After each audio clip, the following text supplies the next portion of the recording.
So good evening पिलाने, good evening बच्चों। Last class में हम लोग फाइनल अकाउंट खत्म कर चुके थे। आज का क्लास का टॉपिक है डिप्रिसिएशन। आज हम डिप्रिसिएशन का एक क्विक रिवीजन लेंगे और उसका पास्ट ईयर क्वेश्चंस भी देख लेंगे। इसमें क्या क्या लास्ट 10 अटेम्प्ट में आया हुआ है, 10 या 9 अटेम्प्ट या 11 अटेम्प्ट जो भी हो, क्या क्या क्वेश्चंस आया है और हमें किस किस एरिया में थोड़ा ज्यादा फोकस करना है। So with this let's start. हम लोग अपना शुरू करते हैं। चलो,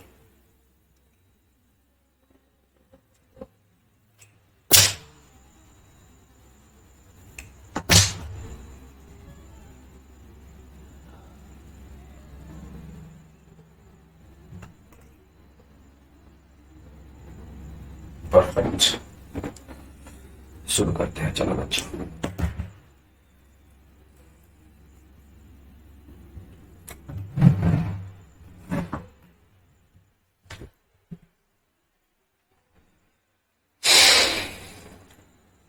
तो आज का टॉपिक है accounting for depreciation. Accounting for depreciation.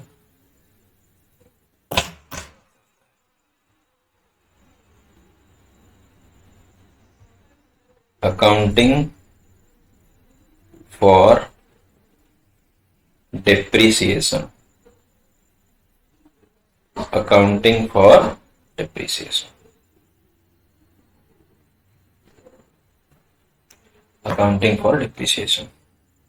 चलो, डिप्रिसिएशन ये जो वर्ड है ये दो वर्ड से आया है। एक है डी और एक है प्रीटियम, लैटिन वर्ड डी और प्रीटियम। डी का मतलब है डिक्रीज, लैटिन में डी है। डी का मतलब इंग्लिश में क्या होता है? डिक्रीज। प्रीटियम का मतलब होता है प्राइस। प्रीटियम का मतलब होता है price. So what is depreciation? To combine, depreciation is what? Decrease in price. Depreciation means decrease in price. Let's give it a formal definition. Depreciation refers to permanent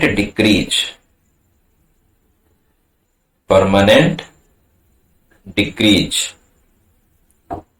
in the value of fixed asset. Permanent decrease in the value of fixed asset continuously on a continuous basis. On a continuous basis. तीन चीजों को हमें यहां पे highlight करना है। तीन चीजों को हमें अभी यहां पे हाईलाइट करना है। एक,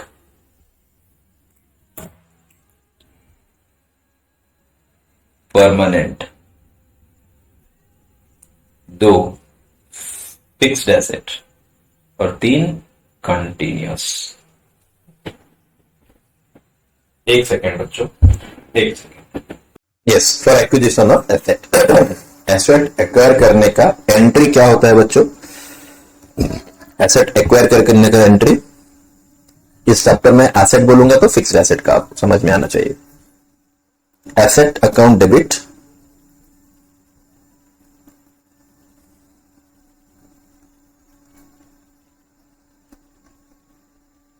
टू कैश अकाउंट, अगर हम पेमेंट कैश में किए होंगे।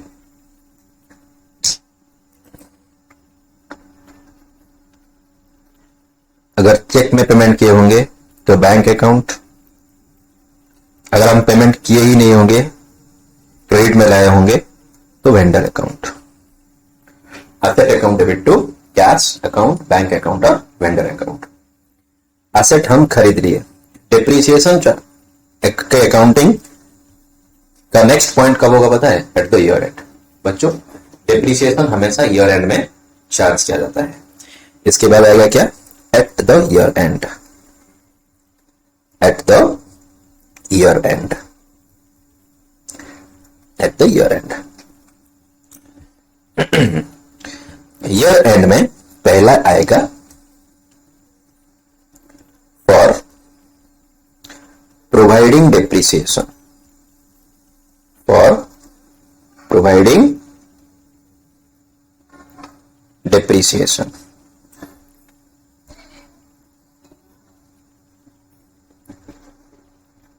फॉर प्रोवाइडिंग डेप्रिसिएशन क्या होगा? एंट्री क्या होगा सर डिप्रिसिएशन प्रोवाइड करने के लिए? डिप्रिसिएशन हमारे लिए एक एक्सपेंसेस होता है, तो हम डिप्रिसिएशन अकाउंट को डेबिट करेंगे। डिप्रिसिएशन अकाउंट को हम लोग डेबिट करेंगे to asset account. Sir asset account credit क्यों हुआ? क्योंकि डिप्रिसिएशन के लिए एसेट का वैल्यू गिर गया, एसेट का वैल्यू घटा है, तो इसीलिए हम एसेट को क्रेडिट करेंगे। Depreciation account debit to asset account. फिर क्या होगा? इस डिप्रिसिएशन को हमें ट्रांसफर करना है। For transferring depreciation.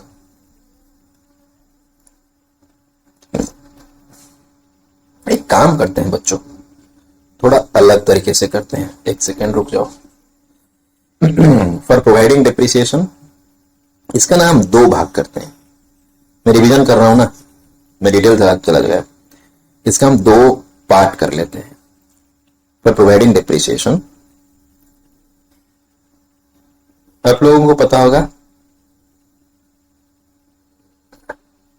There are two methods to record depreciation. एक if provision for depreciation account is maintained, दूसरा if no provision for depreciation account is maintained. आपको पता होगा ना प्रोविजन फॉर डिप्रिसिएशन मेथड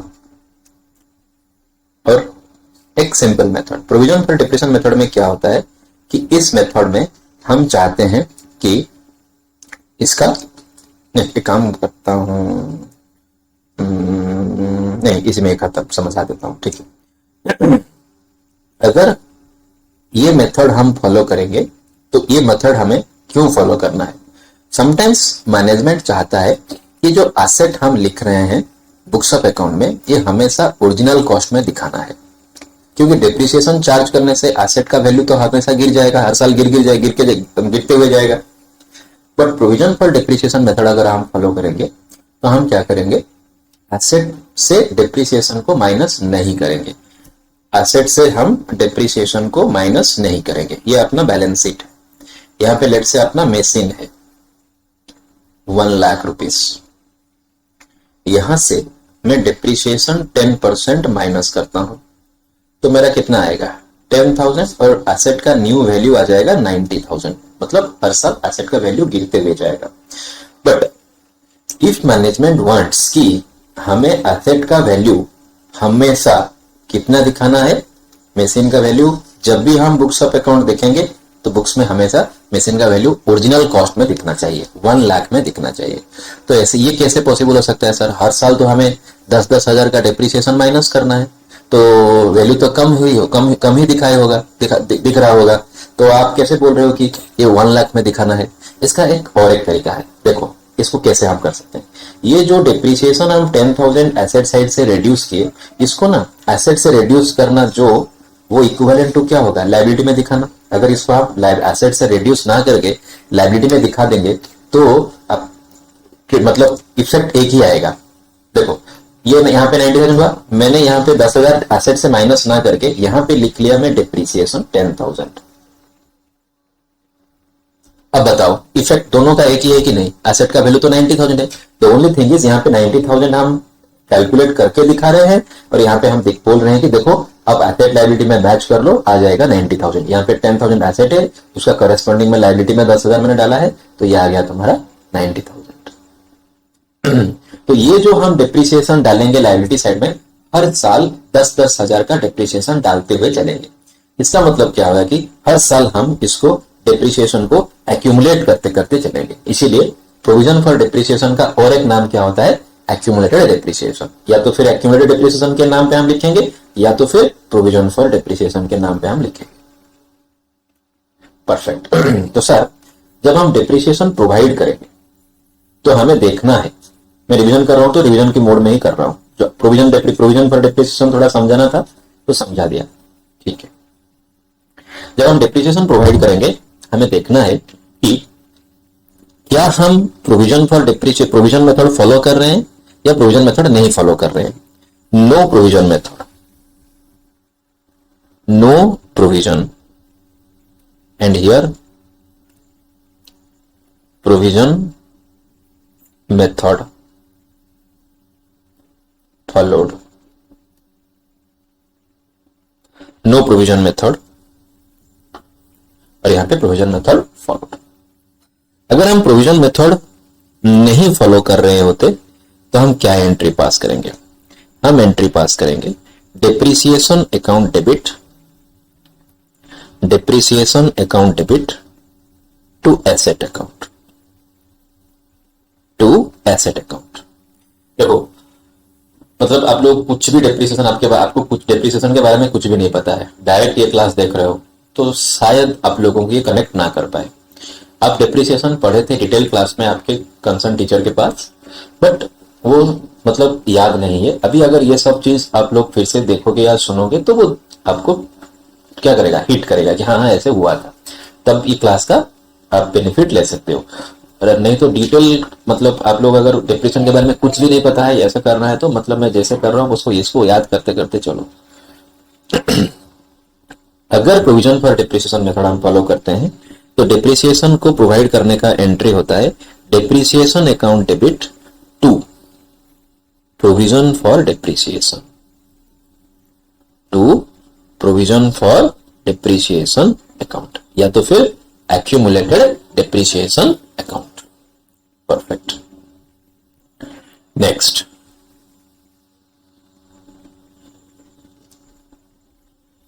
फिर क्या करना है, ईयर एंड में हम डिप्रिसिएशन प्रोवाइड कर दिए, अभी क्या करेंगे, फॉर ट्रांसफरिंग,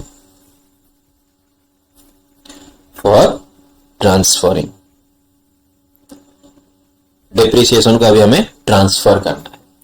कोई भी मेथड फॉलो करना है कर लो, या तो फिर प्रोविजन मेथड फॉलो करो या ना करो, डिप्रिसिएशन को ट्रांसफर करने का एक ही एंट्री है। मतलब प्रोविजन मेथड में भी वही सेम एंट्री पास करना है, बिना प्रोविजन मेथड में भी वही एंट्री पास करना है। तो फॉर ट्रांसफरिंग हम क्या एंट्री पास करेंगे, फॉर ट्रांसफरिंग हम एंट्री पास करेंगे profit and loss account debit,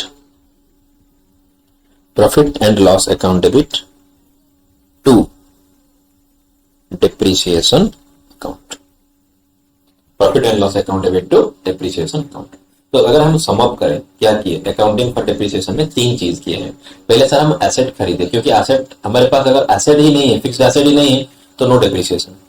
अगर डिप्रिसिएशन का अकाउंटिंग करना है तो पहले ट्रिगर पॉइंट क्या है, फिक्स्ड एसेट एक्वायर करना। तो फिक्स्ड एसेट जब हम एक्वायर करेंगे तो एंट्री पास करेंगे asset account debit to cash account और बैंक अकाउंट और वेंडर अकाउंट। कैश अकाउंट कब, जब हम कैश पेमेंट किए होंगे, बैंक अकाउंट कब, जब हम चेक इशू किए होंगे, वेंडर कब, जब हम क्रेडिट में खरीदे होंगे। फिर आएगा ईयर एंड, एसेट खरीद लिए, अभी ईयर एंड में ईयर एंड तक वेट करेंगे। जब ईयर एंड आएगा तो हम डिप्रिसिएशन को प्रोवाइड करेंगे, डिप्रिसिएशन चार्ज करेंगे। डिप्रिसिएशन जब चार्ज करेंगे दिमाग में 2 चीज आएगा, क्या हम प्रोविजन मेथड फॉलो कर रहे हैं या नहीं कर रहे हैं। अगर प्रोविजन मेथड नहीं फॉलो कर रहे हैं तो हम एंट्री पास करेंगे depreciation account debit to asset account. अगर हम प्रोविजन मेथड फॉलो कर रहे हैं तो हम क्या एंट्री पास करेंगे, depreciation account debit to provision for depreciation account. The objective behind following provision for depreciation method is to show the asset at its original cost. हमें अगर एसेट को ओरिजिनल कॉस्ट में हमेशा दिखाना है तो हमें provision for depreciation method follow करना है, क्योंकि इस मेथड में डिप्रिसिएशन, एनुअल डिप्रिसिएशन एसेट से हम रिड्यूस ना करके उसको लायबिलिटी साइड में एक्यूमुलेट करते करते चलते हैं। तो हम डिप्रिसिएशन प्रोवाइड करने के लिए प्रोविजन मेथड में एंट्री पास करेंगे depreciation account debit to provision for depreciation account. Perfect. फिर हम डेप्रिसिएशन को ट्रांसफर करेंगे। कहां पे ट्रांसफर करेंगे? PL account. सर अगर हम प्रोविजन मेथड फॉलो करते होंगे तब भी P L to depreciation entry pass करेंगे, अगर हम प्रोविजन मेथड नहीं फॉलो कर रहे होंगे तब भी एंट्री पास करेंगे profit and loss account debit to depreciation account. Perfect. बच्चों मैं क्या बोल रहा हूं कि यहां पे अपना डेप्रिसिएशन का अकाउंटिंग हो गया, बट डेप्रिसिएशन कितना आएगा उसके लिए हमें देखना पड़ेगा कि हम डेप्रिसिएशन कितने वैल्यू पर कैलकुलेट करेंगे और कितने दिन के लिए कैलकुलेट करेंगे। कितने वैल्यू पर कैलकुलेट करने के लिए हमें और एक चीज यहां पे कंसीडर करना पड़ेगा, क्या हम एसेट को ड्यूरिंग द ईयर सेल किए हुए होंगे। अगर हम asset during the year cell किए होंगे तो डेप्रिसिएशन हमेशा कम ही हो जाएगा। तो सेल का इफेक्ट एक डेप्रिसिएशन कैलकुलेशन, डेप्रिसिएशन का कैलकुलेशन में सेल ऑफ एसेट का एक इफेक्ट होता है। ठीक है, तो हम क्या करेंगे, नेक्स्ट अपना आएगा फॉर सेल और डिस्पोजल ऑफ एसेट। ये क्यों हम यहां पे कंसीडर कर रहे हैं, क्योंकि अगर हम asset during the year cell या डिस्पोज किए होंगे तो हमें डेप्रिसिएशन कैलकुलेट करने के टाइम उसको कंसीडर करना पड़ेगा। डेप्रिसिएशन कैलकुलेट करने के टाइम उसको कंसीडर करना पड़ेगा।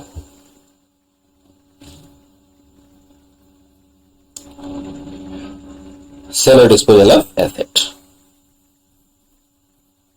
परफेक्ट। अभी फिर इसको हम दो पार्ट में डिवाइड कर लेंगे।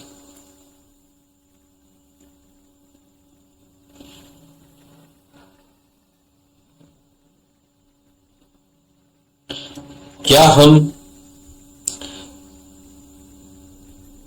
प्रोविजन मेथड नहीं फॉलो कर रहे हैं, नो प्रोविजन मेथड, और यहां पे आएगा प्रोविजन मेथड। यहां पे प्रोविजन का मतलब प्रोविजन पर डेप्रिसिएशन, प्रोविजन मेथड। परफेक्ट। तो सर अगले हम एंट्री पास करेंगे। अगर हम प्रोविजन मेथड नहीं फॉलो कर रहे होंगे, अगर हम प्रोविजन मेथड नहीं फॉलो कर रहे होंगे तो सेल का एंट्री हम क्या करेंगे, सेल का एंट्री हम लोग क्या करेंगे,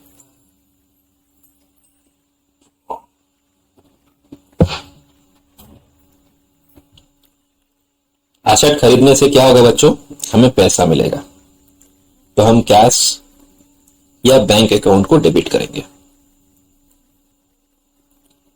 कैश या बैंक अकाउंट को डेबिट करेंगे। इस अमाउंट में सेल्स प्रोसीड में, एसपी का मतलब सेल्स प्रोसीड।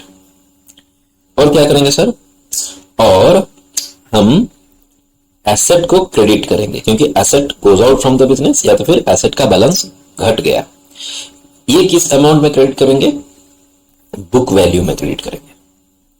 बीवी का मतलब बुक वैल्यू, एसेट को हम बुक वैल्यू में माइनस करेंगे। बुक वैल्यू का मतलब क्या है,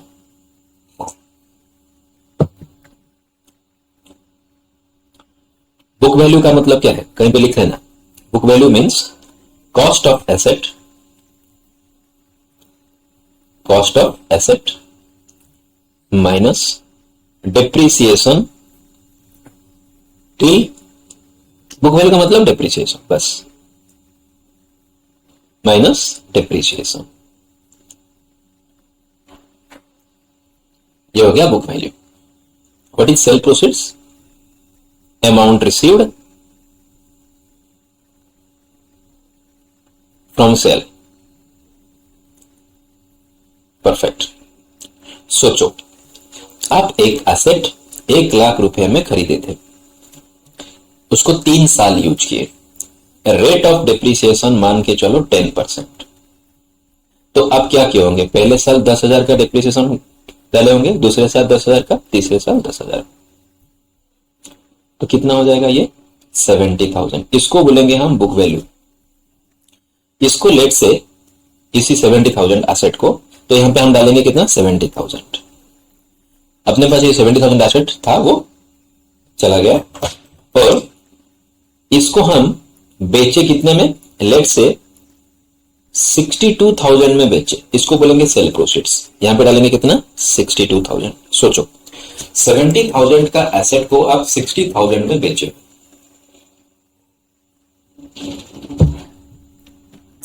70,000 का डेप्रिसिएशन को एसेट को आप 60,000 में बेचे हो, तो बताओ आप 20,000 का लॉस किए तो हमें यहां पे लॉस को डेबिट करना है। अगर लॉस आया होगा, loss on sale account debit, ये कैसे आएगा? If book value more than selling price, sorry sales proceed. अगर रिवर्स हुआ, सर 70,000 का एसेट को हम अगर 73,000 में बेचे तो प्रॉफिट हुआ, तो प्रॉफिट आएगा।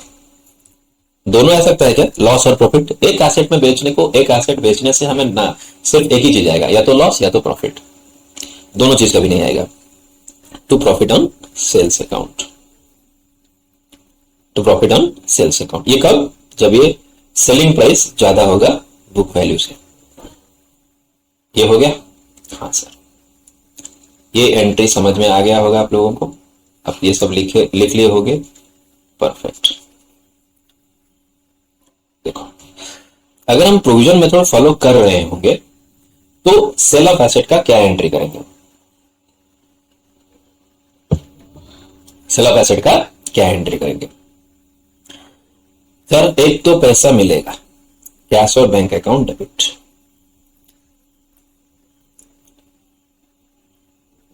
सेल्स प्रोसीड्स में। To, asset account. अब बताओ यहां पे मैं बुक वैल्यू लिखूं या कुछ और लिखूं? सोच के बताओ, सोच के बताओ, सोचो क्या लिखूं? क्या मैं बुक वैल्यू लिख सकता हूं या मैं कुछ और लिखूं? सर आप यहां पे बुक वैल्यू नहीं लिख सकते, क्योंकि इस मेथड में हम मशीन्स मतलब एसेट से कभी भी डेप्रिसिएशन माइनस नहीं किए होंगे, because objective of this method is to show the depreciation on the liability side, not to be deducted from the asset. तो हम यहाँ पे एसेट को कभी भी बुक वैल्यू में नहीं लिखेंगे। हम यहाँ पे एसेट को हमेशा लिखेंगे ओरिजिनल कॉस्ट में, ओरिजिनल कॉस्ट। और जो एसेट हम बेच दिए उस एसेट का कॉरेस्पॉन्डिंग डेप्रिसिएशन लायबिलिटी साइड में होगा। अगर ये एसेट ही अपने पास नहीं रहेगा तो वो लायबिलिटी अपने पास रह के क्या फायदा? तो हम वो लायबिलिटी को भी निकालेंगे। लायबिलिटी को निकालेंगे मतलब लायबिलिटी को रिड्यूस करेंगे। तो हम क्या बोलेंगे यहाँ पे? प्रोविजन फॉर डेप्रिसिएशन अकाउंट को डेबिट करेंगे, प्रोविजन फॉर डेप्रिसिएशन अकाउंट को डेबिट करेंगे। देखो, आप एक एसेट खरीदे थे 1 लाख का, 3 साल यूज किए, तो आप बैलेंस शीट के एसेट साइड में तीनों साल एसेट का वैल्यू 1 लाख 1 लाख 1 लाख दिखाए होंगे, बट उसके करेस्पॉन्डिंग में लायबिलिटी साइड में क्या दिखाए होंगे? पहले साल एक्यूमुलेटेड डेप्रिसिएशन या प्रोविजन फॉर डेप्रिसिएशन 10,000, दूसरे साल 10,000 था, अभी सेकंड ईयर का 10,000 20,000, तीसरे साल 10,000 20,000 था, अभी तीसरे साल का 10,000 30,000। तो आपके बैलेंस शीट में थर्ड ईयर में क्या दिख रहा होगा? मशीन दिख रहा होगा 1 लाख का, और यहां पे एक्यूमुलेटेड डेप्रिसिएशन या प्रोविजन फॉर डेप्रिसिएशन दिख रहा होगा 30,000 का। अगर ये मशीन ही आप सेल करके बुक्स ऑफ अकाउंट से बाहर निकाल रहे हो तो इसको हम रख के करें क्या? तो इसको भी निकालना होगा। तो लायबिलिटी को निकालना मतलब लायबिलिटी को घटाना है, रिड्यूस करना है। तो हम क्या करेंगे? लायबिलिटी को डेबिट करेंगे, provision for depreciation account debit. क्या इसमें क्या आएगा? Depreciation till date of sale, depreciation till date of cell.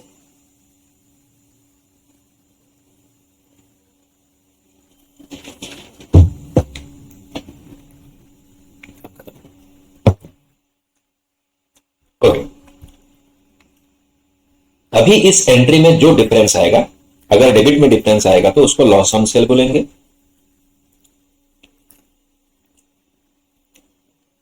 इसको मैं नाम लिख दूंगा क्या? डिफरेंस को हम बोलते हैं बैलेंसिंग फिगर। अगर डिफरेंस क्रेडिट में आएगा तो उसको बोलेंगे profit on sales, profit on sales account.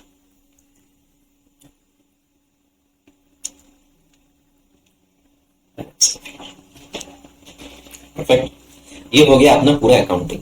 और एक छोटा सा चीज है मैं बताऊंगा, ये हो गया अपना accounting for depreciation. Perfect sir. Sir अब तो बता दिए अकाउंटिंग, सर डेप्रिसिएशन कैलकुलेट कैसे करें? देखो, methods of calculating depreciation.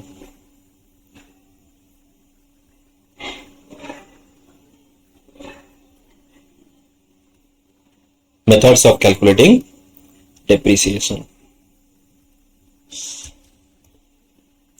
There are two methods to calculate depreciation बच्चों, अब लोगों को पता होगा. There are two methods to calculate depreciation. क्या? Straight line method.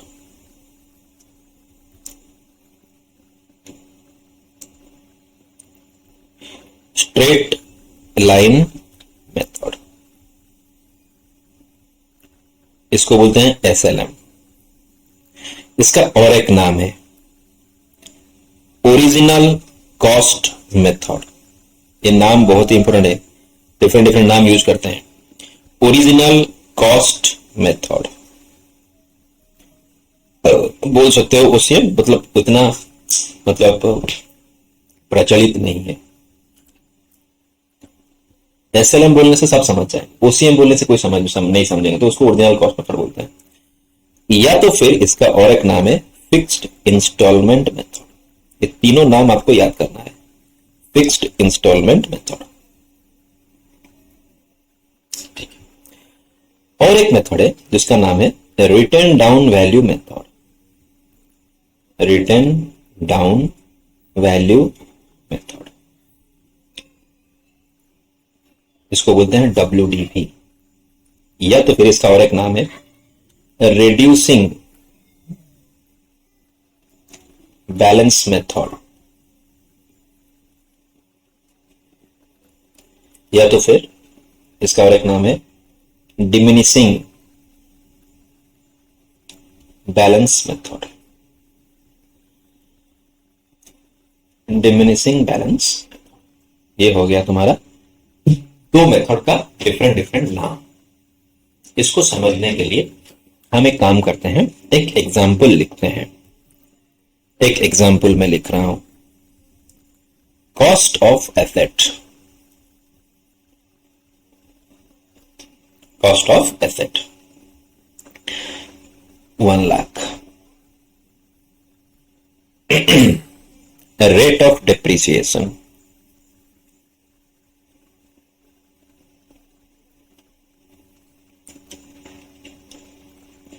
10%.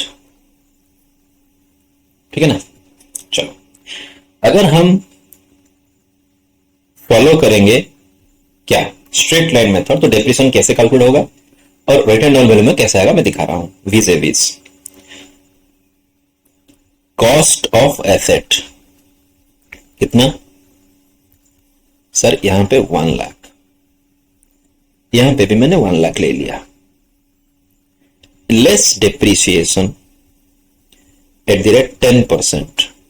Straight line method में आएगा 10,000 रुपया, यहां पे भी आएगा 10,000 रुपया. परफेक्ट. तो ये आ गया 90,000. सर ये 90,000 का क्या नाम दें? इसका नाम होगा बुक वैल्यू. इसका नाम होगा बुक वैल्यू, या तो फिर इसका नाम होगा WDV, return down value. Book value का और एक नाम क्या है? Written down value. Perfect. Depreciation at the rate 10% for year 1, first year के लिए. अभी क्या करेंगे, ये बुक वैल्यू और WDV कब आया? At the beginning of year 1, sorry at the beginning of year 2. Year 2 के बिगिनिंग में अपने बैलेंस हो गया 90,000. अभी क्या करेंगे? अभी हम क्या करेंगे सर, डेप्रिसिएशन रेड्यूस करेंगे at the rate 10% for year 2. Straight line method में डेप्रिसिएशन 10,000 ही आएगा. क्यों? इसका और एक नाम क्या है? Original cost method. Original cost asset का कितना है? 1 लाख. हमें जब भी डेप्रिसिएशन का रेट मल्टीप्लाई करना होगा तो ओरिजिनल कॉस्ट में ही मल्टीप्लाई करेंगे. Each and every year we will multiply the rate of depreciation in original cost. So यहां पे 10,000 आएगा, बट यहां पे 9,000 रुपया आएगा. कैसे? रिटर्न डाउन वैल्यू मेथड में हम डेप्रिसिएशन का रेट परसेंटेज किस में अप्लाई करेंगे? रिटेन डाउन वैल्यू में, रिटेन डाउन वैल्यू में। तो रिटेन डाउन वैल्यू ईयर 2 में कितना था 90,000, उसका 10% 9,000 हमने किया। Since depreciation is rate of depreciation is applied on the reduced balance, 1,00,000 से 90,000 हो जाता है, 90,000 में हम डाले ना reduced balance या diminished balance, इसका और एक नाम क्या है reducing balance और diminishing balance मेथड। परफेक्ट। तो ये क्या आ गया 80,000, ये क्या आ गया 81,000। फिर जब हम डेप्रिसिएशन माइनस करेंगे फॉर ईयर 3, यहां पे आएगा वही 10,000, क्योंकि फिर से हम ओरिजिनल कॉस्ट में ही 10% मल्टीप्लाई करेंगे और ओरिजिनल कॉस्ट 1 लाख है। बट यहां पे कितना आएगा 8,100, रिटर्न डाउन वैल्यू में हम चार्ज करेंगे 81,000 का 10%, 81,000 का 10%। तो यहां पे क्या आएगा 70,000, बट यहां पे कितना आएगा 72,900, 72,900। फिर क्या करेंगे, फिर हम डेप्रिसिएशन माइनस करेंगे फॉर ईयर 4। एसएलएम मेथड में हम क्या करेंगे ओरिजिनल कॉस्ट में डालेंगे, तो इसका और एक नाम है ओरिजिनल कॉस्ट मेथड। तो फिर क्या आएगा, मैंने ये नीचे क्यों लिख लिया,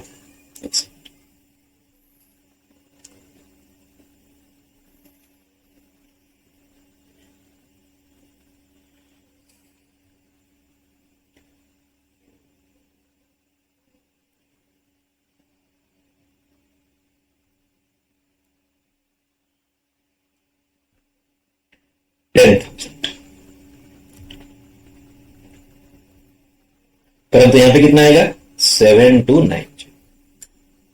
ऐसे करते करते हम चलेंगे। अगर आप देखोगे स्ट्रेट टाइम मेथड में 10 साल डेप्रिसिएशन चार्ज करने के बाद एसेट का वैल्यू 0 हो जाएगा, एसेट का वैल्यू 0 हो जाएगा।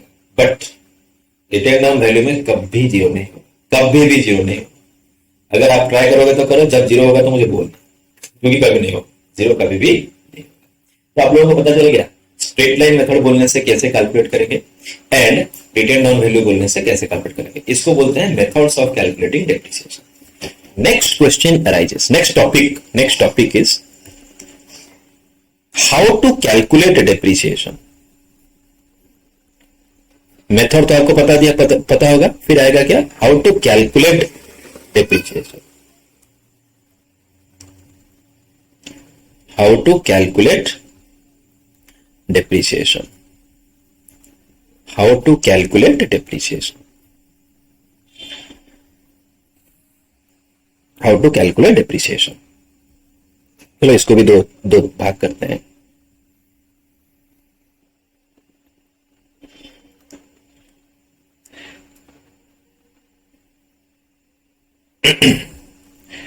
if you are following SLM method, if you are following WDV method, अगर एसएलएम मेथड फॉलो कर रहे हो तो 2 तरीका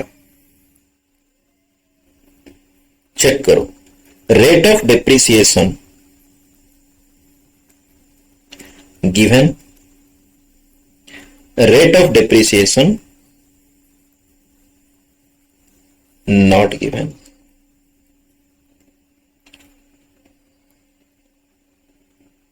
rate of depreciation given, rate of depreciation not given. अगर रेट ऑफ डेप्रिसिएशन दिया हुआ है तो हम यहां पे लिखेंगे क्या, चलो पेन चेंज कर लेता हूं, हम यहां पे लिखेंगे original cost into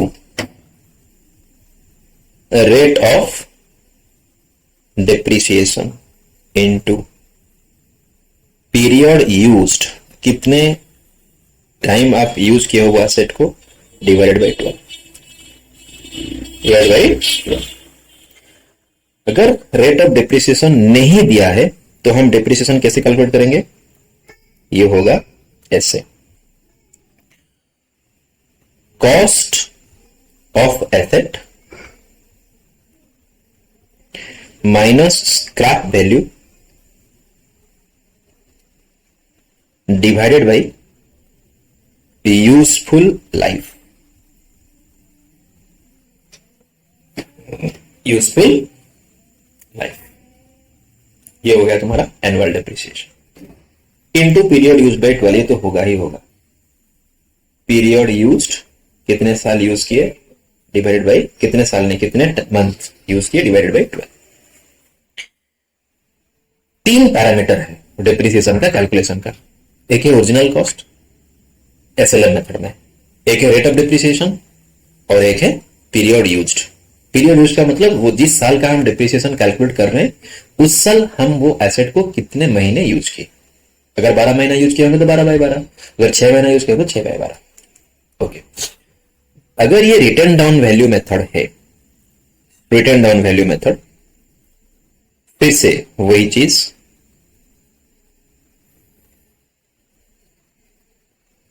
rate of depreciation, आरओडी का मतलब rate of depreciation given, rate of depreciation not given. अगर रेट ऑफ डिप्रिसिएशन नहीं दिया है तो find out rate of depreciation, find out rate of depreciation.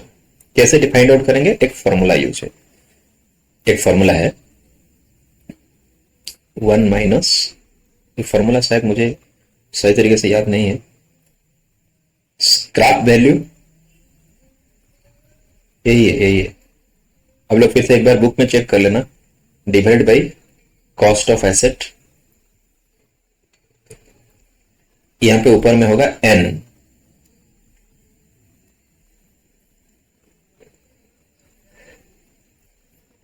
One minus nth root scrap value divide by cost of asset. यहां पे n का मतलब होता है यूजफुल लाइफ, यूजफुल लाइफ। तो आपको रेट मिल गया, रेट मिलने के बाद आपको डिप्रिसिएशन कैलकुलेट करना है। कैसे कैलकुलेट करना है? सिंपल, यहां पे हम लिखेंगे return down value into rate of depreciation into period used divide by 12। अगर रेट ऑफ डिप्रिसिएशन नहीं दिया है तो आपको रेट निकालना होगा, रेट निकालने के बाद ये फॉर्मूला अप्लाई करना है। तो मैं यहां पे लिख लेता हूं, फर्स्ट क्या होगा? Find out ROD, and then second क्या होगा? Apply the below formula, apply the below formula. क्या होगा? Simple, WDV into rate of depreciation into period used divided by 12, divided by 12। तो यस बच्चों, let me have a quick summary of this। Sir depreciation कैसे calculate करेंगे? पहले दिमाग में आएगा स्ट्रेट लाइन मेथड में बोले हैं या रिटर्न डाउन वैल्यू मेथड बोले, वो क्लियर हो गया। Return down straight line method होने से हम क्या बोलेंगे? चेक करो क्या रेट ऑफ डेप्रिसिएशन दिया हुआ है। अगर रेट ऑफ डेप्रिसिएशन नहीं दिया हुआ है तो हम कैलकुलेट करेंगे डेप्रिसिएशन कैसे? ऐसे, cost of asset minus scrap value divide bye useful life into period used by 12। अगर रेट ऑफ डेप्रिसिएशन दिया हुआ है तो हम करेंगे original cost into rate of depreciation into period used by 12। अगर रिटर्न डाउन वैल्यू मेथड है, check करो रेट ऑफ डेप्रिसिएशन दिया हुआ है या नहीं दिया है। अगर दिया हुआ है तो एंट्री मतलब कैलकुलेशन कैसे करेंगे? रिटर्न डाउन वैल्यू में रेट ऑफ डेप्रिसिएशन को मल्टीप्लाई करेंगे और उस साल उस एसेट को कितने दिन यूज किए हैं पीरियड यूज बाय 12 कर लेंगे। अगर रेट ऑफ डेप्रिसिएशन नहीं दिया है तो 2 स्टेप्स फॉलो करेंगे। फर्स्ट, हमें रेट ऑफ डेप्रिसिएशन निकालना होगा रिटर्न डाउन वैल्यू मेथड में। कैसे? 1 minus nth root of scrap value divide by cost of asset, n का मतलब यूजफुल लाइफ, एंड देन हमें अप्लाई करना है। सर अगर हमें बोला है कि स्ट्रेट लाइन मेथड ही फॉलो करना है, स्ट्रेट लाइन मेथड ही फॉलो करना है और आपको रेट ऑफ डेप्रिसिएशन निकालना है, तो कैसे करेंगे? तो सर सिंपल, हम करेंगे, मैं बोल रहा हूं ये जो फॉर्मूला मैं लिख रहा हूं किसके लिए लिख रहा हूं? स्ट्रेट लाइन मेथड में रेट ऑफ डेप्रिसिएशन कैसे निकालेंगे? Depreciable value, depreciable value divided by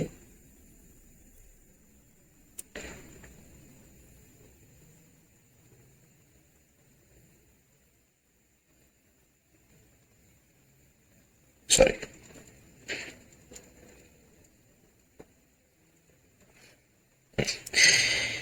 ये फॉर्मूला अप्लाई करके हम एनुअल डेप्रिसिएशन निकाले होंगे, तो यहां पे पहले लिखेंगे annual depreciation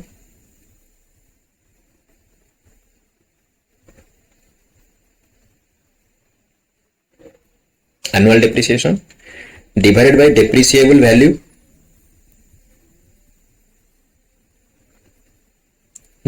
value into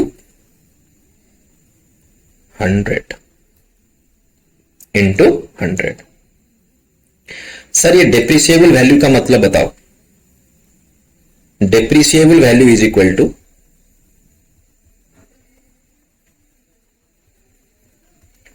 original cost minus scrap. Original cost minus scrap. क्या आप लोग कंफ्यूज हो गए? नहीं, मैं फिर से समझा रहा हूं। देखो डेप्रिसिएशन कैसे कैलकुलेट करेंगे, चेक करो पहले एसएलएम मेथड या डब्ल्यूडी मेथड। अगर एसएलएम मेथड है पहले चेक करो रेट ऑफ डेप्रिसिएशन दिया हुआ है। हाँ सर दिया हुआ है, तो सिंपल ओरिजिनल कॉस्ट में रेट ऑफ डेप्रिसिएशन को मल्टीप्लाई करेंगे, divide into period used by 12 कर लेंगे। अगर नहीं दिया हुआ है तो हमें एनुअल डेप्रिसिएशन ऐसे कैलकुलेट कर सकते हैं, ये फॉर्मूला यूज करके। ये फॉर्मूला यूज करने के बाद कभी कभी क्वेश्चन में पूछा होगा कि what is the rate of depreciation, तब ये फॉर्मूला कौन सा, ये वाला फॉर्मूला आप अप्लाई करोगे to get the answer. Rate of depreciation हम ऐसे निकालेंगे बोल के, ठीक है ना। कैसे? एनुअल डेप्रिसिएशन जो यहां से आएगा और उसके डिवाइड करेंगे डेप्रिसिएबल वैल्यू इनटू 200 कर लेंगे, तो अपना रेट ऑफ डेप्रिसिएशन आ जाएगा। अगर रिटेन डाउन वैल्यू मेथड में हम डेप्रिसिएशन कैलकुलेट करेंगे तो चेक करो पहले रेट ऑफ डेप्रिसिएशन दिया हुआ है या नहीं दिया है। अगर दिया हुआ है तो रिटेन डाउन वैल्यू में रेट ऑफ डेप्रिसिएशन को मल्टीप्लाई करो, period used by 12। Sir what is written down value? ऊपर बताया था, depreciation sorry cost of asset minus depreciation. And अगर रेट ऑफ डेप्रिसिएशन नहीं दिया हुआ है तो सर रिटेन डाउन वैल्यू में पहले रेट ऑफ डेप्रिसिएशन निकालना ही होगा। रिटेन डाउन वैल्यू में without rate of depreciation calculate नहीं कर सकते, तो पहले रेट ऑफ डेप्रिसिएशन निकालेंगे। कैसे निकालेंगे? Using this formula 1 minus nth root of scrap value divided by cost of asset. And n का मतलब यहां पे होता है यूजफुल लाइफ। फिर मैं वो फॉर्मूला अप्लाई कर दूंगा, written down value into rate of depreciation into period used by 12। ये फॉर्मूला हम कब अप्लाई करेंगे? जब क्वेश्चन पूछा होगा कि find out the rate of depreciation under straight line method, तो ये फॉर्मूला हम यूज करेंगे, ठीक है ना। चलो ये हो गया how to calculate depreciation. Sir आप तब से बोल रहे हो cost of asset, cost of asset, cost of asset. ये कॉस्ट ऑफ एसेट क्या चीज है? चलो मैं ये समझा लेता हूं तुम्हें। कॉस्ट ऑफ एसेट क्या है? Cost of asset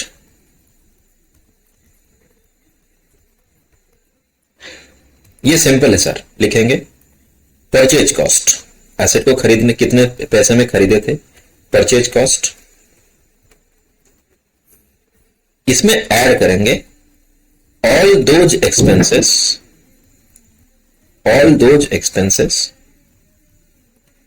which are incurred which are incurred to make the asset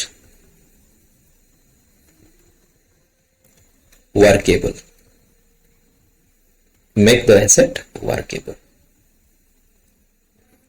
ये हो गया तुम्हारा कॉस्ट ऑफ एसेट। सर ये जो सेकेंड आइटम आप लिखे वो समझ में नहीं आया। कुछ देखो, एक एसेट आप खरीदे, शोरूम में आप गए और एसेट खरीद लिए, क्या वो एसेट वर्केबल हो गया? लेट्स से मैं बरहमपुर में हूं, मैं एक एसेट खरीदा कहां से? कटक से। तो क्या मैं बरहमपुर में, मतलब मेरा फैक्ट्री बरहमपुर में या तो फिर मेरा बिजनेस प्रीमाइसेस बरहमपुर में, मैंने कटक से एक एसेट खरीदा, क्या मेरा एसेट वर्केबल हो गया? नहीं, मैं सिर्फ वहां पे परचेज कॉस्ट इनकर किया। मैं फिर क्या करूंगा? वो एसेट को एक लॉरी में लोड करूंगा, वो लॉरी कटक से बरहमपुर आएगा, फिर बरहमपुर में मेरे प्रीमाइसेस में उसको अनलोड करूंगा। अनलोड करने के बाद वो एसेट को मैं क्या करूंगा? इंस्टॉल करूंगा। इंस्टॉल करने के बाद मेरा वो एसेट वर्केबल होगा। तो इस प्रोसेस में मैं जो भी खर्चा किया होगा तो वो सब को मैंने क्या करना है? एसेट के वैल्यू में ऐड करना है और उसको नाम देना है कॉस्ट ऑफ एसेट। उसमें से डेप्रिसिएशन चार्ज करना है। जैसे कि लेट्स से मैं 1 लाख रुपया का एसेट खरीदा, मैंने 1 लाख रुपया का एसेट खरीदा कटक से, परचेज कॉस्ट।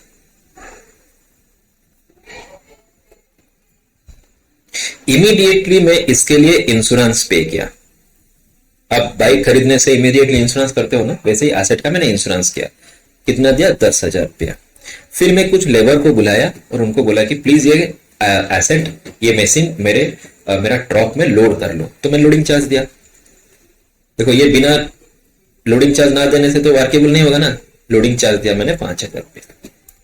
फिर ड्रॉप वाला बोला, लड़ी वाला बोला कि सर मैं आपको अगर कटक से बरहमपुर लेके जाऊंगा तो कुछ पैसा लूंगा। उसको बोलेंगे क्या? ट्रांसपोर्टेशन।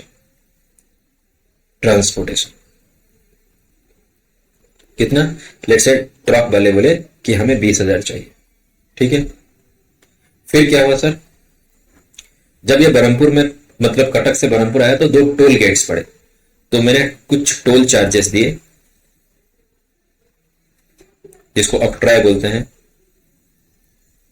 लेट्स से 1,000 रुपया का मैंने ऑक्ट्राय दिया। फिर आया क्या, बरहमपुर में हो गया, पहुंच गया बरहमपुर में, से ट्रक से अनलोड होगा तो मैं अनलोडिंग चार्जेस दिया। अनलोडिंग चार्जेस दिया कितना? 4,000 रुपया मैंने अनलोडिंग चार्जेस दिया। फिर क्या हुआ सर, अनलोड तो हो गया, मैं फिर एसेट को इंस्टॉल किया, इंस्टॉलेशन चार्जेस। यहां इसमें क्या होगा, इंस्टॉलेशन चार्ज में आएगा मिस्त्री चार्जेस। मिस्त्री को हम बुलाएंगे, उसके लिए एसेट को एक जगह इंस्टॉल करने के लिए एक थोड़ा सा प्लेटफॉर्म जैसा बनाएंगे, तो उसको हम मिस्त्री को बुलाएंगे, मिस्त्री वो काम करेगा। मिस्त्री के बाद हम लेबर को चार्ज देंगे। फिर हम कुछ इलेक्ट्रिकल फिटिंग्स खरीद के लाएंगे, वह उसको इलेक्ट्रिकल कनेक्शन देने के लिए। ये सब के लिए मैंने खर्चा किया लेट से 10,000 रुपया।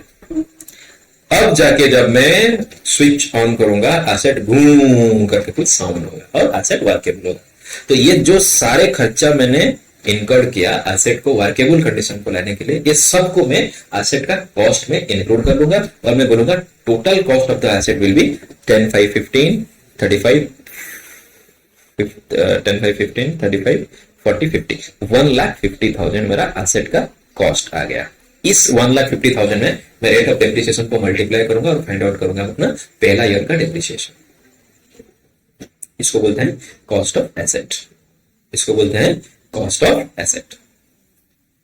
Perfect sir.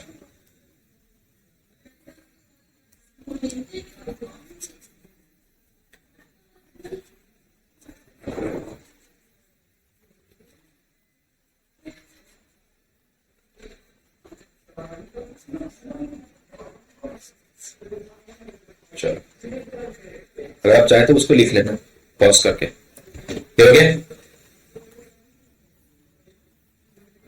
ठीक है, तो ये अपना more than 95% concept of depreciation has been covered, हम लोग कवर कर लिए।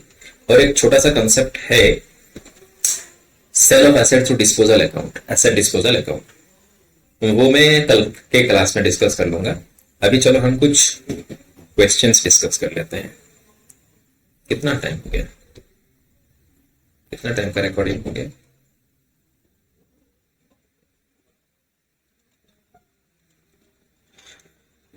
कल करते हैं, कल करते हैं। आज सब कॉन्सेप्ट डिस्कस हो गया, कल आते ही कुछ 5-10 मिनट का डिस्पोजल का कॉन्सेप्ट डिस्कस कर लेंगे और क्वेश्चन आंसर डिस्कस करेंगे। कल शायद अपना 1 मार्क 2 मार्क का क्वेश्चन आंसर डिस्कशन हो जाएगा और हम 8 मार्क का क्वेश्चन के लिए और एक सेशन कर लेंगे। 3 क्लासेस में डेप्रिसिएशन खत्म हो जाएगा। चलो देखते हैं डेप्रिसिएशन में कितना क्वेश्चन है। ये तो है ग्रुप ए का क्वेश्चन, खत्म हो ही जाएगा। ग्रुप सी में कितना क्वेश्चन है? ग्रुप सी वहां से शुरू हुआ, 1, 2, 3, 4, 5, 6 क्वेश्चन है। मतलब क्या प्रैक्टिकल क्वेश्चन 6 है, कर लेंगे। रिपीटेड क्वेश्चन होगा, 1-2 क्वेश्चन करने से एक्सपेक्ट तो आप लोग कर ही लोगे। तो बस आज का क्लास इसमें रखते हैं, यहीं पे रखते हैं। फिर हम लोग मिलेंगे।